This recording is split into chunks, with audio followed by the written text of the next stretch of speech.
नारायणगाव नगरीतील जमलेल्या माझ्या तमाम मराठा बांधवांना मानाचा देश आयला तुम्ही इथले भारी काम केलं। तुम्ही त्या ताकदीनं जमल्यामुळं मला जवळ तरी सरकार झोपत नाही। तुमच्यामुळे आणखीन एक काम झालं। राज्यातले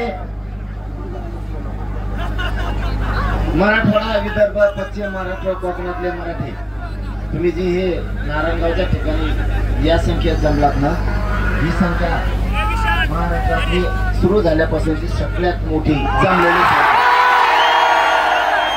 ही चीड काय माहितीये का?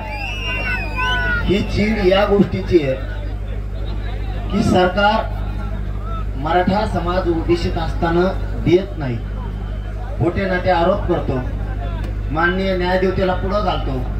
कारण हे कालपासून जास्त वातावरण खवळलंय, देवेंद्र फडणवीस साहेबांच्या लक्षात येत नाही काय खवळलंय नेमकं। तर त्यांनी परवानगी द्यायला पाहिजे होती तर माननीय न्यायालयावर ढकललं। न्यायालयाने सांगितलं कायदा तुम्ही पारित केला, आता नवीन काढलेला कायदा तुम्ही आता आमचं आंदोलन निघाल्यावर आता 2-3 दिवस झाले काढलाय, त्याची परवानगी तुमच्याकडेच आहे म्हणजे, आणि त्यांना परवानगी